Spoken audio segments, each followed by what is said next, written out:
Good morning, boys and girls of the internet. How's everyone doing today? So I've noticed other YouTubers doing this, so we're gonna try it too. Welcome to the channel. If you're new here, my name is Jay. I do a bunch of random automotive and blog style stuff. If you're a returning person, thank you for subscribing and checking us out. If you haven't subscribed, you just hit that button. We're really close to 100,000 subscribers, and that would just make my Christmas. Although I bet it's going to be next year before we hit it, with the way that the algorithm, anticipates our subscriber count. Anyway, let's get on to our feature presentation. Alrighty, so what you are looking at, folks, this is a 2006 Chevrolet Impala Ss. This is hold on a second, I think it's an 06. I don't remember. Is it a 6? Yes, so as I was saying, this is a 2006 Chevrolet Impala. And it is a true SS car. So we've got dual exhaust. We've got this little spoiler on the trunk. We've got a body colored trunk trim panel, SS badge on the rear. We've got these awesome 5-lug aluminum wheels. These are wrapped with some 225/55 18-inch tires that are Goodyear. Once again, sporting another SS badge. Over here on the side, we've got fog lights in the bumper, much like on some of the other Impala models. Is that not just a pretty color though? Check that thing out.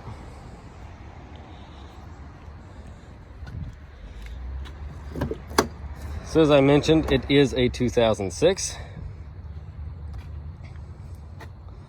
On the inside, we've got black leather interior. It is power except for the lumbar. It has the crank style lumbar. The leather wrapped wheel has seen some better days, but it is sporting a SS badge, power mirrors, door locks, windows, child locks. Another thing on this SS is it does have the Bose Stereo, which doesn't look any different from the other Impala stereos of this era that I can tell. I don't know. We've got steering wheel controls. We've got our trip information up here for the little LCD screen. We've got map lights. Oh, and they work. Sunroof. Nice. Nice, nice, nice. Now, the SS Impalas, in case you weren't aware,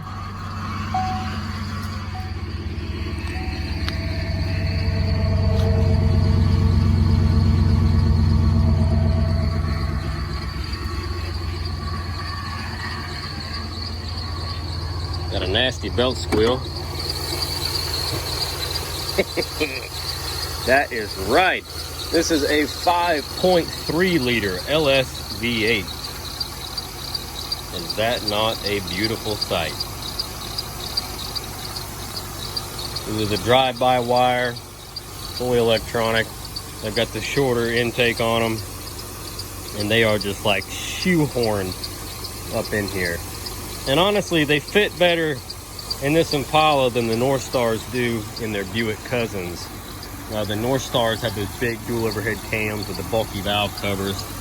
You've actually got a little bit of room in the front of this one to work. You can get your hand down in here, unplug fan connectors. Same thing on the rear. It's pretty tight. You can get your heater core hoses. You can get your spark plug wires. You can probably even snake your hand back in there to change the spark plugs should you need to. But yes, 5.3 liters. I think that headlight just came out. Oh, that's...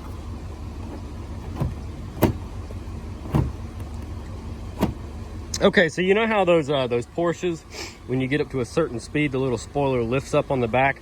Impalas have a different feature. So when you get going so fast down the road, the headlights pop out and it forces air up under the hood. I'm just kidding. I don't know what in the world. Pop out headlights.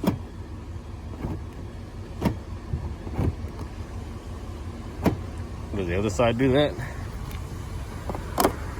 I about broke a fingernail off. Okay, that one's loose, but it does not pop out.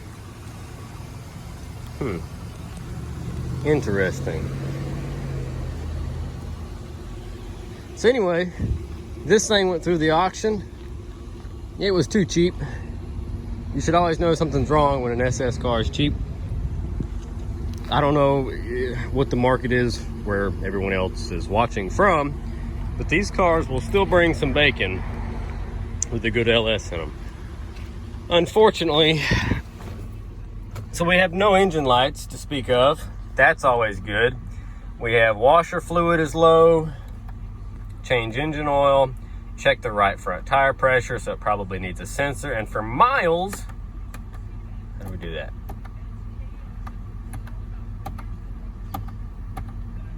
$213,727 miles on this bad boy. We'll take it around the block so you can turn that sound radio so you can see what we're talking about.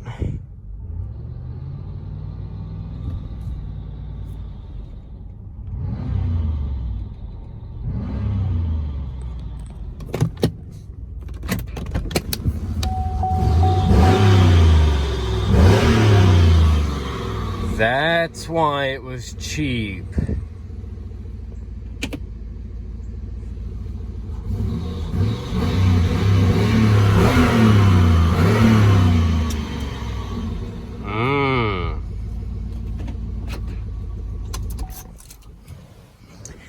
Yeah. So the transmission is toast in the cheap Impala SS. Go figure.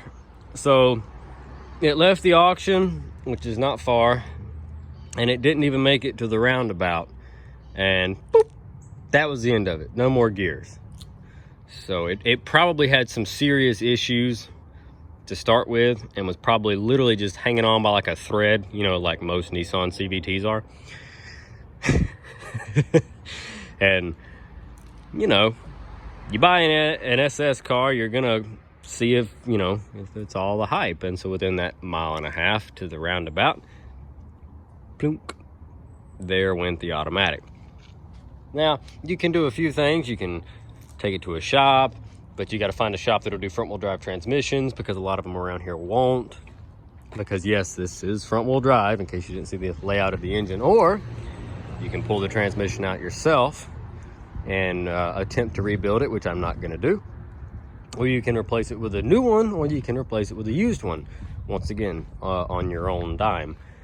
So I think what we're going to do, we're going to shop around, see if we can find maybe a wrecked one, low miles, something like that, and get a transmission used that way. A lot of places will warranty them regardless. So maybe that's the way to go. Either way, we'll call it the cheapest Impala SS that we've had. And it's the brokenest one we've had. And yeah, so now we're going to be finding a transmission for this car, among other things. I'm not going to lie. It's got an oil leak. It's got a power steering leak.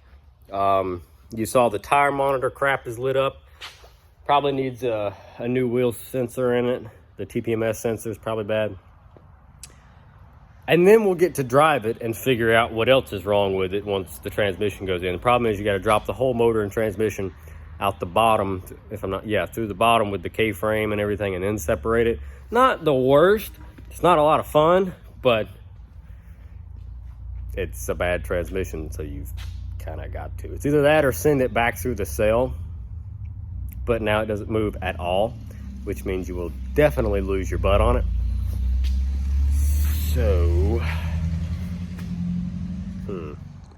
So I guess that goes back to the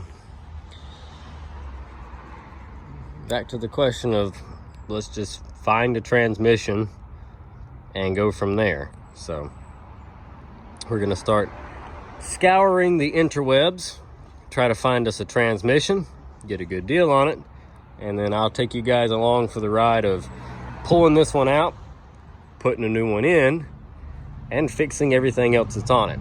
When all that is said and done, the car will be posted for sale, and if someone would like it, you know, we can talk. But for right now, it's not for sale, unless you just want to buy it with a bad transmission. I mean, either way, it's still an SS car. It's still super clean. We've got the remote. Does this?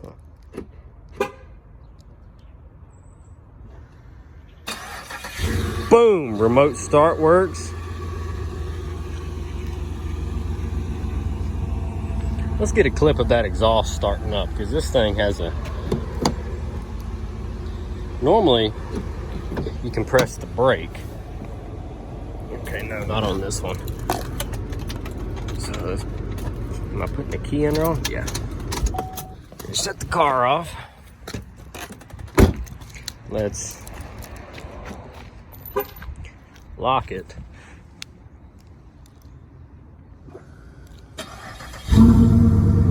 Oh yeah.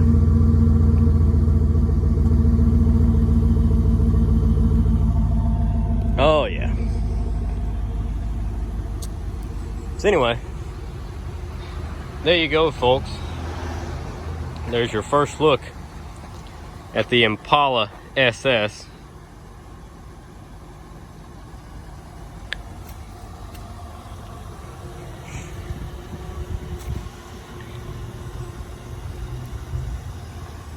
She's clean all the way around.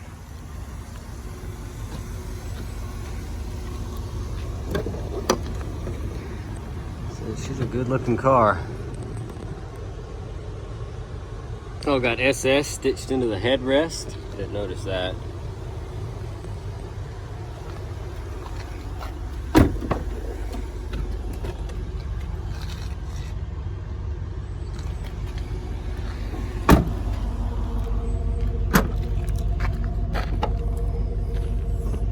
Good looking car overall.